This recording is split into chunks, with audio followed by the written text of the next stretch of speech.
Diálogos, o podcast de comunicação, mobilização e advocacy sobre tuberculose. Olá a todos que estamos ouvindo, eu sou o Leandro e sejam todos muito bem-vindos a mais um episódio do podcast Diálogos, o podcast de comunicação, mobilização e advocacy sobre tuberculose. Olá a todas, todos e todes, eu sou a Carla Almeida e no episódio de hoje nós vamos falar sobre HIV, AIDS e tuberculose. Vamos conversar sobre o engajamento de pesquisas, as experiências a aprender e os caminhos a construir. E para isso, hoje trouxemos dois ativistas, Jair Brandão, do Recife, e Juliana Reis, do Rio de Janeiro. Muito obrigado por aceitar o nosso convite. A gente começa a primeira parte com a participação do Jair Brandão. Tudo bem, Jair? Como é que você está? Oi, Leandro. Oi, todo mundo. Tudo bem. Como é? Você pode se apresentar, falar um pouquinho da sua experiência em ativismo? Bom, eu sou Jair Brandão, né? Eu sou ativista, sanitarista, né? Com especialização em saúde coletiva, formado em gestão pública. Sou da equipe técnica da ONG Gestos, Soropositividade, Comunicação e Gênero aqui do Recife, Pernambuco. E integro também a Arte TB, que é uma articulação nacional formada, né, por ativistas no enfrentamento e pelo fim da tuberculose, e também membro da coordenação da Parceria Brasileira contra a Tuberculose, a Stop TB no Brasil. Vivo com AIDS há 31 anos e sou também pessoa afetada pela tuberculose, e é um prazer estar aqui com vocês hoje. Obrigado, Jair, pela sua participação, né? A sua vasta experiência aí no campo do ativismo com certeza vai ser bem interessante para os nossos ouvintes no dia de hoje. Uma questão que eu queria levantar primeiramente com você é a ideia do acompanhamento de pesquisas, que parece que surge como uma nova face do ativismo, né? Mas que ainda precisa crescer dentro dos fóruns de controle social do SUS. Você acredita que existe espaço nos espaços de controle social, né? Você que hoje faz parte do Conselho Nacional de Saúde, para que essa temática possa crescer, e quais os caminhos que poderiam ser percorridos para isso?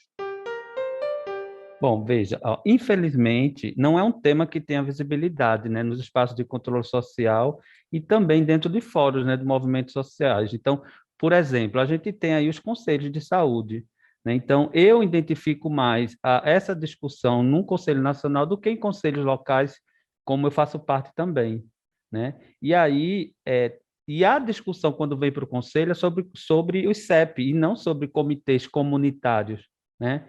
Então, essa discussão ainda é muito pouca, né? Ou quase nada, né? Porque, como eu disse, quando vem a discussão como o CEP, vem mais para escolher representação do Conselho para estar no CEP do que discutir o tema ética em pesquisa, participação comunitária, etc. e tal. Então, eu acho super importante e defendo a participação tanto de conselhos como usuários nos CEPs e nos comitês comunitários de acompanhamento de pesquisa, né? Mas sinto falta dessa discussão na agenda tanto dos espaços de controle social como também na agenda dos movimentos de tuberculose e de AIDS também, né? E aí eu reforço que muitos e muitas conselheiros e conselheiras e também ativistas, né, não têm muito subsídio e nem dominam muito esse tema.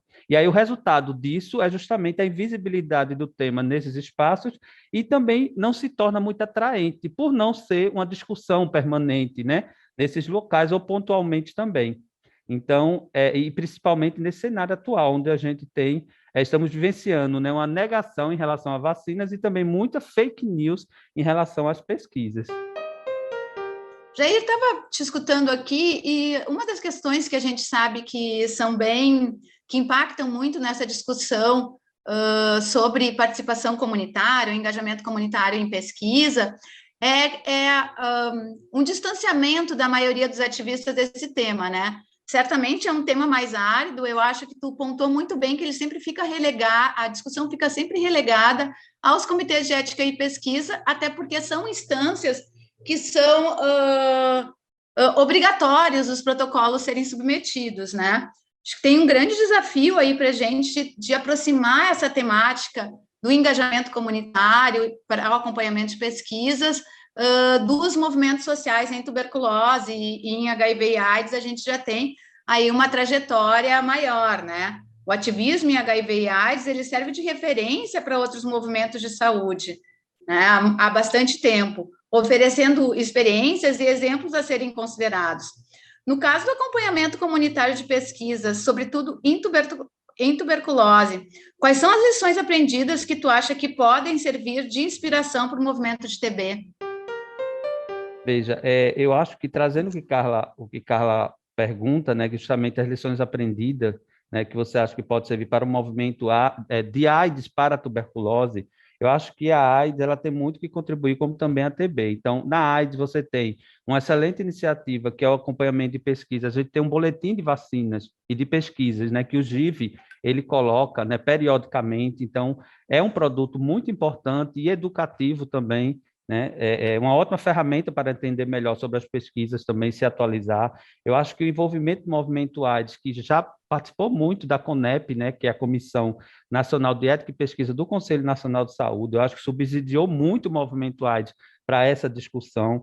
Eu acho que também é importante o envolvimento e a escuta das organizações de base comunitária no processo de acompanhamento das pesquisas, né? Reforçando que o movimento AIDS ele iniciou, né, sua atuação de baixo para cima em relação à política de AIDS, ou seja, a sociedade civil diz o que é importante e depois os e as pesquisadores e pesquisadoras escutam e podem desenvolver, né, pesquisas nesse processo. E aí também eu acho importante lembrar da atuação do movimento AIDS nesse campo, que foi muito ativo no acompanhamento comunitário, nos estudos clínicos sobre vacina HIV, assim como de medicamentos, né? Então, eu acho que esse acompanhamento, ele teve vários resultados, né? A questão da gama de antirretrovirais que temos hoje disponíveis pelo SUS, né? Uma quantidade grande de pesquisas e vacinas de HIV também que está espalhado tanto no Brasil como ao redor do mundo também, né? Então, eu acho que isso é importante. E também esse processo de participação, né, da sociedade civil na questão de pesquisas, também vem a questão que teve como resultado não somente esse medicamento para HIV, mas também para mobilizar pessoas com outros agravos e ter medicamento, né, como mais atual e eficaz, como no caso da hepatite C e a tuberculose. E aí, quando a gente vem para a TB, a gente tem que é importante introduzir na agenda do movimento social do TB com mais permanência e potência a discussão, né, em relação à questão de saúde pública, direitos humanos e pesquisa também nesse processo.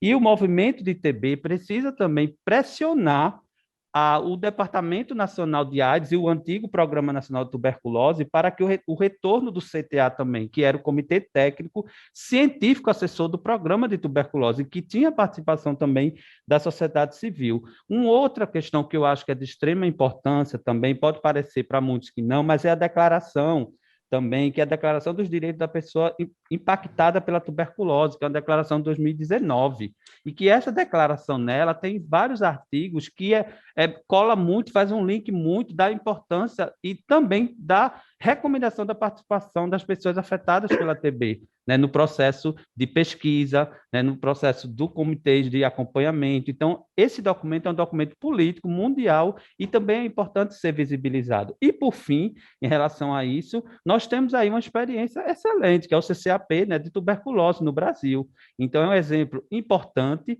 né, e que eu acho que, através desse comitê, pode-se pensar alguma forma de se fazer também formação ou capacitação no sentido, no objetivo de se criar comitês de acompanhamento comunitários, ou no nível estadual, ou no nível regional, onde tiver campos de pesquisas para poder acompanhar esses processos também. Eu acho que é um pouco essa questão que a gente pode estar aprendendo aí. Muito interessante, porque tem um ponto que a TB e a HIV, as co-infecções, elas têm em comum, que é a ideia das populações mais vulneráveis, né? Você, que é uma pessoa que vive com AIDS aí há mais de 30 anos e que foi afetada pela tuberculose, sabe que existem questões do ponto de vista médico, né, do ponto de vista da saúde da pessoa afetada, que acabam necessitando de pesquisas mais aprofundadas, tipo os efeitos colaterais, as interações medicamentosas, os cuidados específicos que precisam ser dados. E neste campo que as pesquisas, várias delas, acontecem. Então, vejam, uma população mais vulnerável e empobrecida acaba sendo o grande campo de pesquisa, né, de laboratórios, inclusive internacionais, que vêm fazer isso. Isso acaba, de certa forma, vulnerabilizando mais esses grupos ainda, né?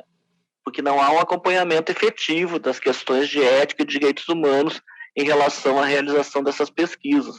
coisa que o movimento social também precisa ficar atento. Como você acha que essa realidade de vulnerabilização, a partir disso, ela poderia ser evitada, né? Existe, será, espaço de políticas públicas, espaço de acompanhamento para esse processo? Veja, Leandro, eu iniciei no movimento de tuberculose em 2007, né? E a minha inserção nesse movimento foi justamente para fazer a defesa em relação à temática da co-infecção TB e HIV, para que ele seja visibilizado tanto na agenda do movimento de TB como no de AIDS também, né? Até hoje eu ainda tenho essa referência, né? E justamente de estar sempre reforçando que a co-infecção TB-HIV ela precisa ter maior visibilidade, né? E também uma outra motivação é por ter observado também a invisibilidade do tema co-infecção TB-HIV, tanto na política de AIDS como na política de tuberculose, tanto no nível nacional como no nível local, né? E aí, levando em consideração que a TB é o agravo que mais mata, né, pessoas vivendo com HIV e AIDS no mundo ainda, né? Então, isso é de extrema importância. Então, por muitos anos, eu tenho e continuo defendendo a importância de construção de ações colaborativas, né, entre a AIDS e a TB, para o enfrentamento, né, dessa co-infecção. Mesmo assim, até hoje, ainda temos planos de AIDS em estados que não contemplam a co-infecção TB e HIV, né, como também de TB. Porém, vem melhorando muito essa questão, né, tendo mais visibilidade. E acredito que aprofundar a temática da co-infecção nos comitês comunitários existentes e subsidiar com recomendações, né, as gestões nacional, estadual e municipal e também a pesquisadores e pesquisadores, né, para que desenvolvam estratégias de respostas, possam minimizar também os impactos, né, na vida das pessoas co-infectadas. E pensar também no cuidado, não somente médico, não é questão só dar acesso a medicamento ou ter medicamento, é o tratamento e pronto, mas ir além do campo biomédico e somar ao campo social e econômico também, né? Eu acho que uma política pública que envolve pessoas que estão em grande vulnerabilidade na saúde, né, tanto a questão social e econômica, se faz necessário respostas amplas e integrais, e não somente biomédicas, né? Então, por isso é importante pensar juntos, né, todo mundo, com o envolvimento das pessoas que vivenciam o problema, né? Então, é importante que as pessoas co-infectadas têm que estar no centro da resposta à TB e à co-infecção TB e HIV, né? Precisamos que essa co-infecção seja priorizada e criadas ações nas políticas, né, tanto de AIDS como TB e HIV, e também que seja mais forte na agenda dos movimentos sociais de AIDS e TB e nos espaços de controle social. É importantíssimo. Então, nesses anos, estarão acontecendo aí as conferências de saúde e também de saúde mental. Então, é importantíssimo a articulação e a participação forte do movimento de AIDS e TB para que essa temática esteja nas propostas que vão ser aprovadas, né, nesses espaços. Jair, muitíssimo obrigada pela tua presença, assim, realmente é um privilégio poder contar com a tua participação, né? Hoje, além da participação do Jair, a gente também tem aqui conosco a Juliana Reich, né? A Juliana, que é também ativista de HIV e AIDS e militante há bastante tempo. Oi, Juliana, tudo bem? Oi, Carla, bom dia, obrigada pelo convite. Olá, Leandro, Jair, é um prazer estar aqui. Ju, tu pode te apresentar rapidamente para nós? Claro, vamos lá. Então, gente, me chamo Juliana Reich, sou assistente social e trabalho na área de prevenção e cuidado do Centro de Promoção da Saúde, que é o CEDAPS. É uma organização da sociedade civil que já tem aí 30 anos de caminhada. A organização tem como missão promover o fortalecimento de organizações, grupos e coletivos, sua grande maioria localizados em favelas, periferias, quilombos e demais espaços populares, né? Então, a gente se propõe, através de nossos projetos, contribuir para o aprimoramento das políticas públicas, né? Para que elas sejam mais sustentáveis, inclusivas e saudáveis. Eu também faço parte do Fórum de Tuberculose do Estado do Rio de Janeiro, onde represento o CEDAPS. Estou representando também o Rio de Janeiro na Rede Brasileira de Comitês e faço parte do Comitê Comunitário de Acompanhamento e Pesquisa CCAP-TB Brasil. Ju, para iniciar essa conversa, eu queria te perguntar quais são os principais desafios do acompanhamento comunitário de pesquisa, na tua opinião, assim. E quais são as lições aprendidas na tua experiência que podem ser replicadas em outros estados? Bom, Carlinha, então, para a gente responder essa pergunta, eu preciso relembrar os objetivos do CCAP, né, do Comitê Comunitário de Acompanhamento em Pesquisa, que é envolver a sociedade civil nas pesquisas em tuberculose. Né? E por que a sociedade civil? Né? Eu vou trazer a resposta a partir da minha experiência com o meu contexto de trabalho. Né? Então, a sociedade civil, com recorte em moradores de favelas e periferias, lideranças comunitárias, por vezes é o porta-voz dessa localidade, né? Então, ela que estabelece parceria com o serviço local, segmento do Estado, né? Além de apoiar e orientar os moradores da sua comunidade. Então, ela é referência, ela conhece a verdadeira necessidade, ela conhece os recursos, as potencialidades do local, ou seja, ela entende a realidade, né? Então, diante disso, é necessário que se tenha uma linguagem popular, né? Falando no contexto de pesquisa, certo? Então, a utilização dessa linguagem simplificada nas produções científicas, né, sendo traduzidas para o português, a gente sabe que isso é um desafio, né, além da acessibilidade da informação, então, audiodescrição, libras, legenda e por aí vai. Então, para alcançar todas essas pessoas, a população geral, as lideranças, pessoas com e sem deficiência, e democratizar o acesso à informação e pesquisa. E aí, para completar, a gente precisa pensar em outro objetivo importante do CCAP, que é promover essa cultura do acompanhamento comunitário em pesquisa e a participação de ativistas nesse processo de tomada de decisão, né? Então, para isso é necessário aprofundar no cenário científico, né, e no desenvolvimento das pesquisas no país. Então, a sociedade civil precisa estar engajada. E como que se compõe isso? Através de capacitações, né, oficinas temáticas. É necessário que haja um fortalecimento desse grupo para que, de fato, contribua para o desenvolvimento das políticas públicas de saúde. E aí, para finalizar com as lições aprendidas e pensar na replicação em outros estados, a gente tem que reforçar que o CCAP é uma conquista por si só, né? Então, através das ações do CCAP e do acompanhamento e pesquisa, a gente pode elencar alguns resultados, né? Então, o intercâmbio de experiência entre as redes de lideranças, profissionais de saúde, educadores e os pesquisadores, né? Maior articulação com gestores municipais e estaduais, o envolvimento direto com os pesquisadores, né? Assim, contribui para a incorporação de novos atores. Então, através dessa articulação, a gente encontra aí novas pessoas nesse cenário e fortalece a participação social. Um resultado importante também é a produção de documentos nacionais, notas de posicionamento, o próprio levantamento realizado, né, na pandemia aí, sobre o impacto da Covid. E para finalizar esses resultados, né, a aproximação da população geral com os pesquisadores, né, para que, de fato, a gente alcance aí o nosso objetivo enquanto CCAP. Legal, Ju, eu estava escutando o que você está falando e estava pensando nas diversas demandas que essas lideranças de comunidade elas têm, né? Principalmente por estarem inseridas em áreas de extrema vulnerabilidade social, né? Onde a pobreza, a violência, a carência de recursos são uma realidade constante, assim, cotidiana, né? Dentro desse cenário de tanta demanda que essas lideranças têm, como é que a gente conseguiria, na sua opinião, inserir essa questão da participação, do acompanhamento de pesquisas, né? Como é que a gente consegue lidar com esta demanda concomitante a essas outras que circulam, esses grupos que são bem mais sensíveis no cotidiano? Ótima pergunta, Leandro.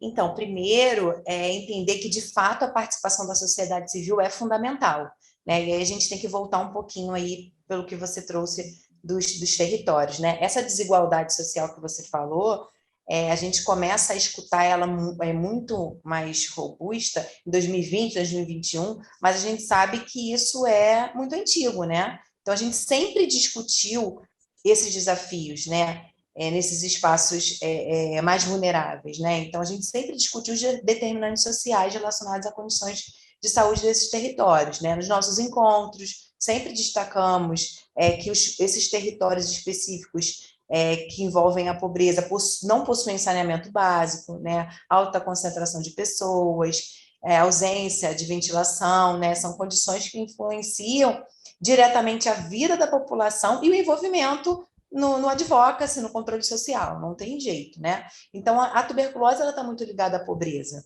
Então, a melhoria nas condições de vida, por si só, já previne, né, muitos casos de tuberculose, por exemplo, melhorando a alimentação, a resistência das pessoas aumenta, e mesmo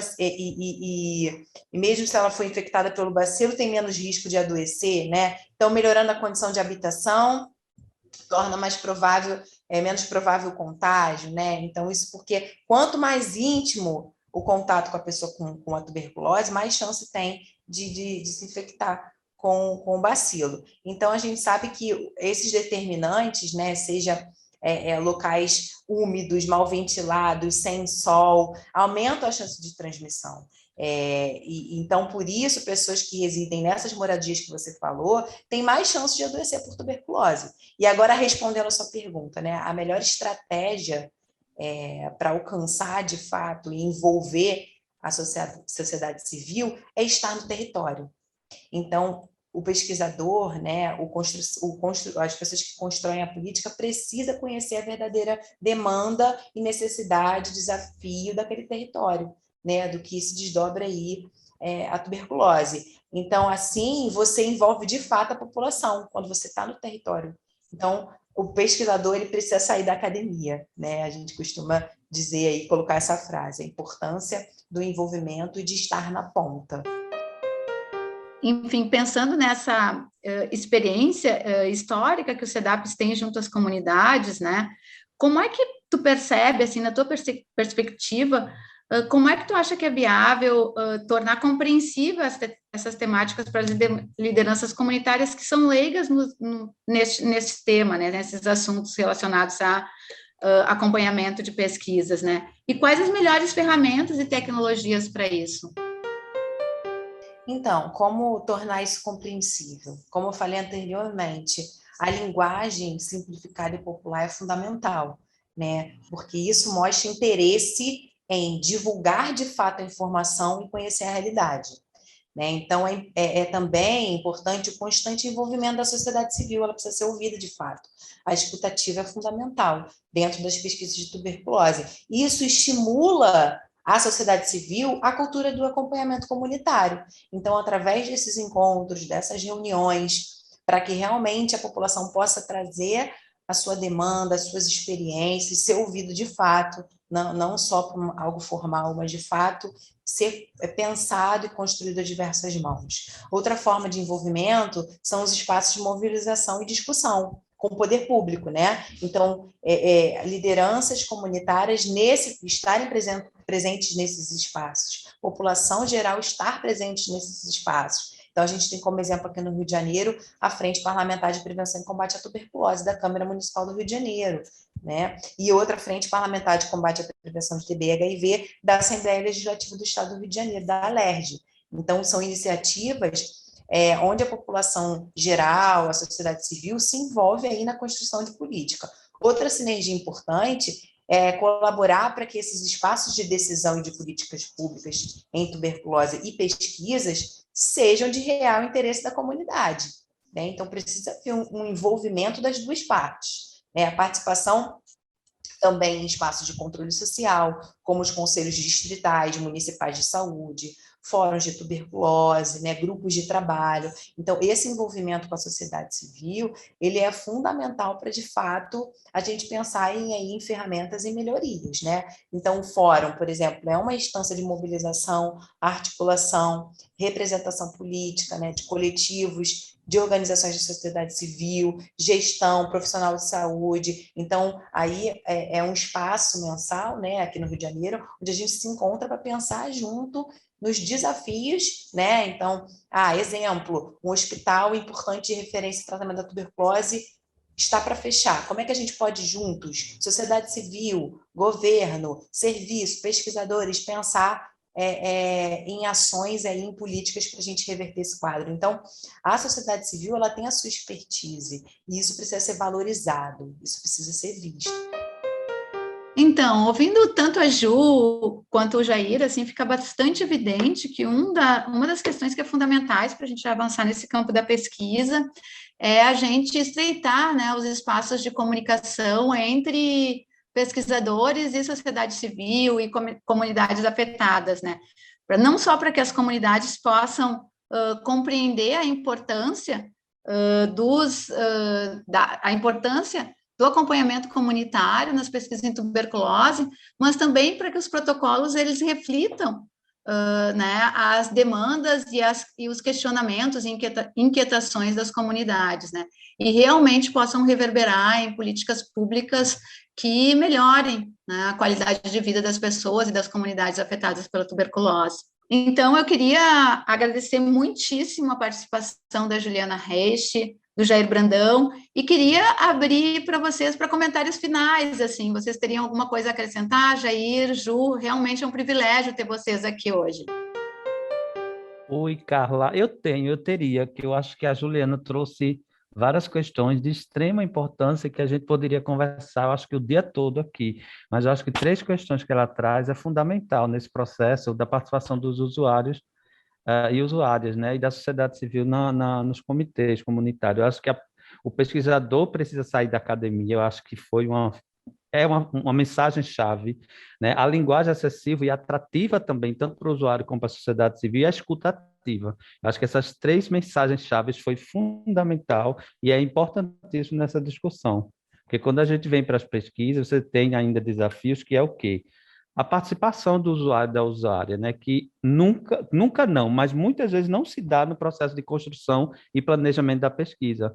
Às vezes ele só entra na validação da pesquisa, né? E no resultado, nem todos os usuários e usuárias que participaram têm o resultado da pesquisa. Eu acho que o comitê comunitário, ele desconstrói isso e ele mostra a importância e que o usuário também tem que estar nesses processos todos. E aí o CCAP da tuberculose do Brasil, ele tem esse papel fundamental de desmistificar nessas questões, esses desafios, e atrair mais pessoas, né, para se somarem no acompanhamento comunitário das pesquisas. Eu acho que isso é importantíssimo. E aí, muito obrigado, foi muito bom estar aqui hoje. E eu tenho sim, Carlinha, um comentário para a gente finalizar. Quero aproveitar para dar visibilidade ao dia 24 de março, né? Esse dia ele é dedicado mundialmente à mobilização e luta contra a tuberculose, e aí dá visibilidade a esse tema aqui nesse podcast, né, sabendo que a cada dia a tuberculose ela avança de forma devastadora nos segmentos mais vulneráveis da população, então crescendo em periferias, favelas, áreas de pobreza, com pessoas em situação de rua, encarcerados e pessoas vivendo com HIV/AIDS. Então, no Brasil é uma doença muito séria, um problema de saúde pública, né, com essas raízes sociais, né, então a cada dia são notificados novos casos de pessoas que morrem em decorrência da tuberculose, né? A gente sabe que é uma doença que tem cura, que tem tratamento pelo Sistema Único de Saúde, SUS. E aí, para finalizar, não tem como a gente não falar que a informação ela é fundamental, então o medo e a desinformação isolam as pessoas, né? O preconceito faz muito mal a quem precisa, né, a quem precisa de carinho, de solidariedade, de apoio. Então, pelo contrário, né, o isolamento, a falta de informação, ela diminui a chance da pessoa enfrentar essa situação e vencer a doença. Então, para finalizar, eu queria deixar essas palavras aí, porque isso tudo que eu falei tem a ver com pesquisa, né? Então, muito obrigada pelo convite, pelo carinho aí da equipe do CCAP do Projeto Logos. Obrigada a todos, a todas e a todos que nos acompanharam até aqui. Espero que vocês tenham curtido esse episódio do nosso podcast. Este podcast é parte do Projeto Logos e conta com o apoio da Rede Brasileira de Pesquisadores de Tuberculose, a Rede TB, e financiamento da Organização Pan-Americana de Saúde, OPAS. Tchau, gente, até o próximo episódio. Diálogos, o podcast de comunicação, mobilização e advocacy sobre tuberculose.